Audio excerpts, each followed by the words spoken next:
was too close. Don't look at me like that. I am a mind flayer. Yes. Without me, you would be a slave to the Absolute.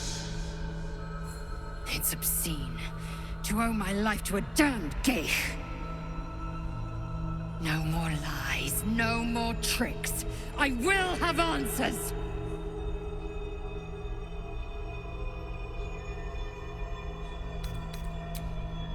It was necessary. Rare are those that would openly consider a partnership with a mind flayer. I was someone once. Someone just like you. An adventurer. I came from Baldur's Gate, though I was never one to be constrained by circumstance. I longed for more. That longing brought me to Moonrise Towers on a search for treasure. To a colony of mind flayers who caught me, changed me into what I am now.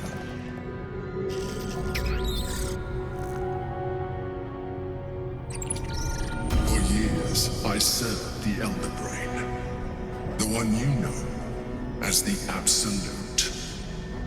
I was a thrall like any other, but I was fortunate. I broke free and started a new life in my old city. I sustained myself on criminals, unglamorous, but there are plenty of them, rarely missed, and they fueled me while I did my work. I had the good fortune to meet Duke Stelmane. We formed a partnership, and through her, I became the governing force behind the Knights of the Shield, the largest mercantile operation in Baldur's Gate. People referred to me as the Emperor. Such was my influence, though of course they had no idea what I really was. My needs were sated. I was happy for a while, until my true nature was discovered by the tyrant himself, Lord Gortash. He tore me from my home and brought me back to the Brain, where I became a slave once again. A slave he continued to call the Emperor. The name was intended as a slight, to remind me of the heights from which I fell. But I have grown fond of it. It encapsulates well who I've become.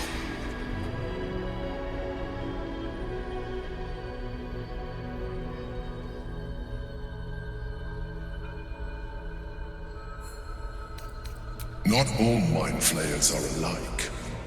I have always valued freedom above all else. In my past life and present, it has been a burning need within me for as long as I can remember.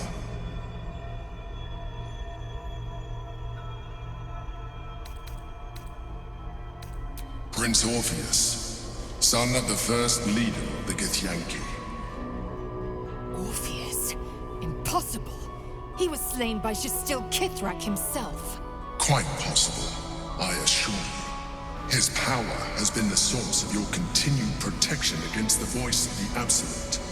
The power to disrupt hive-mind communication. It is the same power that enabled Orpheus' mother to bring about the fall of the Elithid Empire eons ago. A power she passed on to him, and that I leveraged for you. When Orpheus' mother left, a usurper took her place. Vlaakith declared herself queen of the Githyanki. Vlaakith wanted his power, but Orpheus rose against her, and so she sealed him and his honor guard within this prison.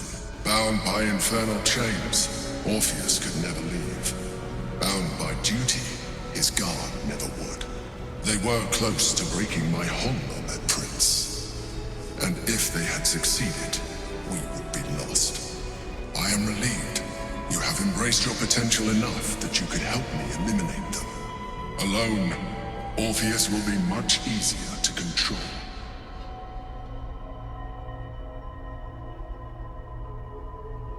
No. Gortash sent me on a mission to retrieve the Astral Prism. I was one of many, but the first to find it. How Gortash or the other Chosen learned of its existence, I do not know. The moment I found it, I felt it change. My free will returning. I followed the feeling inside and found Orpheus. I realized what the prison was for. Containment. While my body was within the prison's bounds, my mind was free. I could resist the Elder Brain, the Chosen. Better yet, I could plan to overthrow them. All I needed to do was subdue Orpheus and find allies in the outer world. You.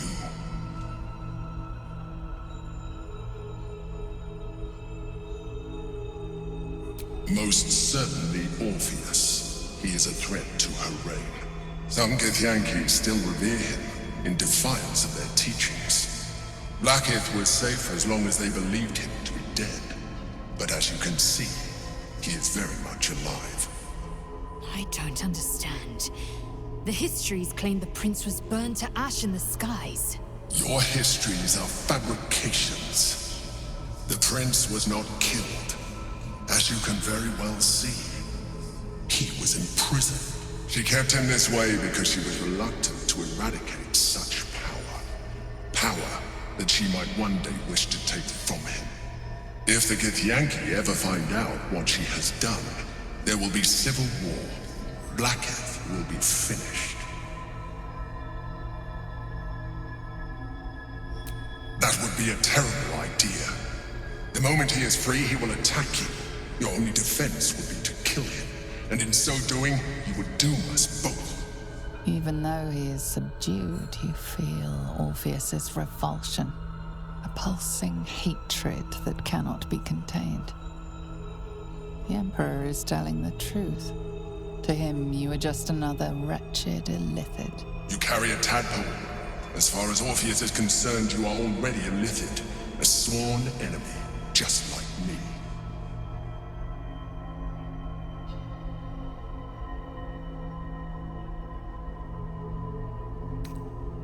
I appreciate that, but this is what I am.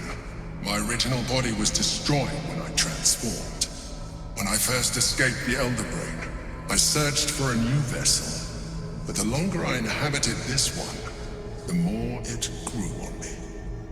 I realized that returning to my former self would only impose limitations. Any advantage I could gain by restoring my original appearance, I already had to hand in the form of magic, and that humanoid shape you've come to know. As an illithid, I have far surpassed who I ever was before. You, too, should embrace this change.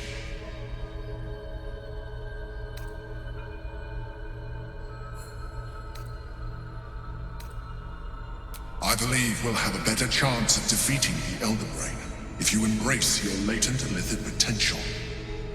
I've been studying you for a while now. I believe I can trigger the next stage of your tadpole's life cycle, while continuing to preserve your independence. You have seen what I can do. Imagine yourself with the same strength, the same intelligence, the same devastating beauty. If you let me, I can evolve you.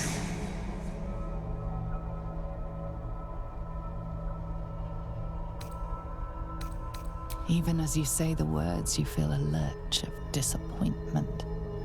Your mind bristles with illithid potential. How could you be so cruel as to deny yourself what you want most in the world? I felt that. It's your nature. You cannot fight it. So embrace it.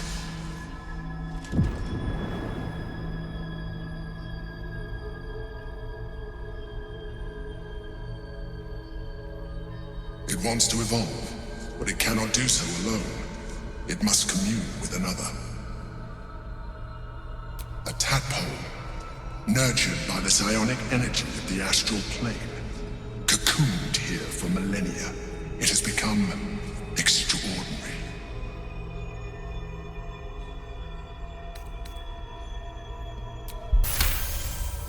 A wave of disappointment, stronger than any you've ever felt. And then stillness. You've resisted your illicit instincts. For now. You are not ready yet. Keep hold of it then, until you are.